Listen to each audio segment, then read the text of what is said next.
की आज़ादी के नाम पर जिस तरीके से बकरीद के दिन स्वीडन में कुरान शरीफ जलाई गई, उसको लेकर के मुस्लिम देश जो है वो पूरी तरीके से भड़के हुए दिखाई दे रहे हैं। और अब अभिव्यक्ति की आज़ादी के नाम पर जो दुनिया भर में नंगा नाच चल रहा है, उसको लेकर इंटरनेशनल कोर्ट में जाने की भी बातें अब सामने आ गई है। जहां ओआईसी ने कल ये फैसला तमाम लोगों के साथ बैठ कर के लिया, जहां सऊदी अरब के जिद्दा में कल ये मीटिंग हुई, तो अब सऊदी अरब ने स्वीडन के राजदूतों को बैन करने का फैसला ले लिया है। अनिश्चितकालीन के लिए ये बैन जो है स्वीडन के राजदूतों के ऊपर सऊदी अरब सरकार द्वारा लगा दिया गया है। और इससे पहले जो है ईरान, इराक, कुवैत, कतर और यूएई ने भी इसी तरीके से स्वीडन के खिलाफ मोर्चा खोला और स्वीडन के राजदूतों को बैन करने का ऐलान कर दिया है। और इस फैसले ने ये दिखा दिया है कि दुनिया भर के मुसलमानों की भावनाओं को जिस तरीके से स्वीडन सरकार ने आहत करने की कोशिश की है, ये बिल्कुल बर्दाश्त नहीं की जा सकती, क्योंकि दुनिया भर में जो है इसका एहतजाज भी अब तेज होने लगा है। आपको बता दें कि स्वीडन में स्टॉकहोम सेंट्रल मस्जिद के सामने कुरान जलाए जाने को लेकर सऊदी अरब ने स्वीडन के राजदूतों को बैन कर दिया है। अपनी नाराजगी जाहिर करते हुए सऊदी अरब के विदेश मंत्रालय ने एक बयान जारी कर कहा कि सऊदी अरब को कुरान जलाने की घटना पूरी तरीके से अस्वीकार्य है और ये किसी भी कीमत पर बर्दाश्त करने वाली नहीं है। जहां राजधानी स्टॉकहोम की सबसे बड़ी मस्जिद के सामने एक सलमान मोमिका नाम के शख्स ने कुरान की एक प्रति को आग के हवाले कर दिया, जिसके बाद में इस्लामिक दुनिया भड़क उठी है। सऊदी अरब ने बुधवार को ही एक बयान जारी कर इस घटना की निंदा की थी, क्योंकि दोस्तों ये कहा जा रहा था कि जब ऐसी घटनाएं होती हैं तो मुस्लिम देशों की तरफ से, ओआईसी की तरफ से जो है वो हमेशा निंदा पेश कर दी जाती है। पर इस बार ये निंदा की प्रतिक्रिया से आगे निकल चुकी है, जहां कई देशों ने पहली बार इतना बड़ा एक्शन इस्लामोफोबिया फैलाने वाले देश के खिलाफ लिया है, जहां स्वीडन के प्रोडक्ट्स को बायकॉट करने का ऐलान भी किया गया है।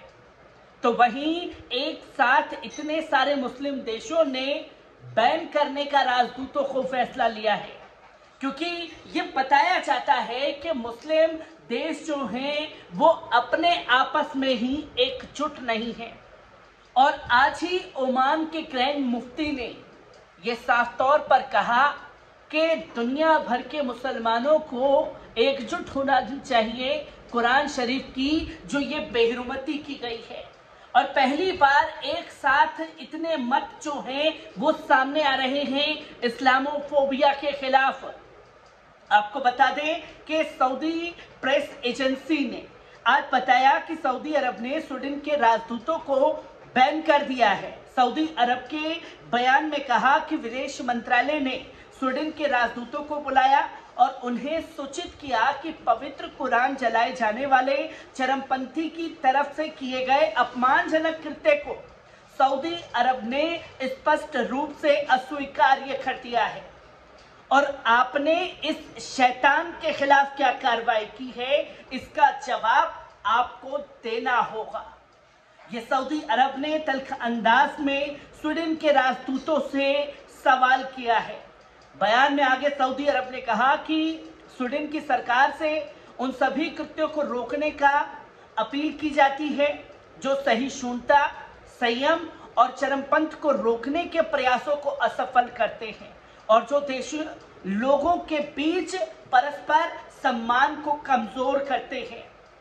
इसके खिलाफ आपको मुखर होकर के बोलना होगा, क्योंकि कुरान शरीफ जलाना अभिव्यक्ति की आजादी नहीं हो सकती।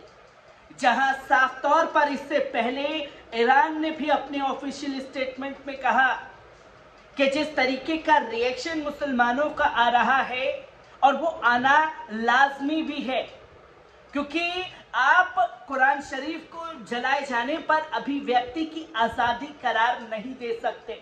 और आखिरकार ये अभिव्यक्ति की आजादी कब तक चलती रहेगी, जहां सिर्फ और सिर्फ इस्लाम को टारगेट किया जाएगा। और यही कार्य जो है किसी और धर्म के साथ किया गया होता तो क्या यही तस्वीरें देश में सामने आती। इसी के साथ साथ आपको बता दें कि सऊदी अरब के विदेश मंत्रालय ने कहा था कि इस तरह के घृणित कृत्य को स्वीकार नहीं किया जा सकता है। मंत्रालय ने अपने एक बयान में यह साफ तौर पर कहा था कि इन घृणित को बार बार किए जा रहे कृत्यों को किसी भी तरीके से हम स्वीकार नहीं कर सकते और इसे नस्लवाद को उकसाते हैं। ये सहिष्णुता, संयम और चरमपंथ खत्म करने के मूल्य को आगे बढ़ाने के अंतर्राष्ट्रीय प्रयासों के विरुद्ध है और इसे दुनिया का कोई भी शख्स बर्दाश्त नहीं कर सकता। जहां इससे पहले आपको बता दें कि स्वीडन में इराकी नागरिक सलमान मोमिका के कुरान में आग लगाने के बाद सबसे पहले इराक में इसकी प्रतिक्रिया देखने को मिली।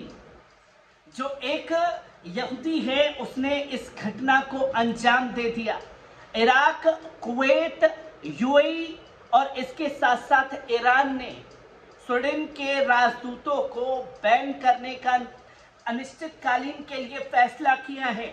तो वहीं आपको बता दें कि कुरान जलाए जाने की घटना के विरोध में मोरक्को ने स्वीडन से राजदूतों को अनिश्चितकालीन के लिए वापस भी बुलाया है, जहां उनके प्रोडक्ट्स को भी बैन किया गया है मोरक्को में और इंडोनेशिया में।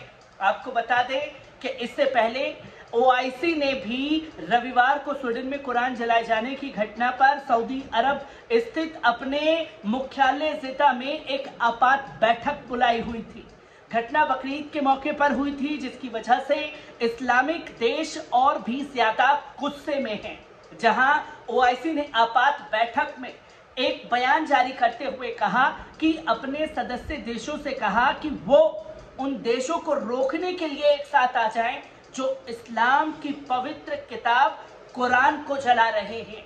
उन लोगों के खिलाफ अब खुल करके मैदान में उतरे जो दुनिया भर में इस्लामोफोबिया फैला रहे हैं और कभी हजरत मोहम्मद सल्लल्लाहु अलैहि वसल्लम साहब का अपमान करते हैं और कभी बेहुरमती की जाती है कुरान शरीफ की।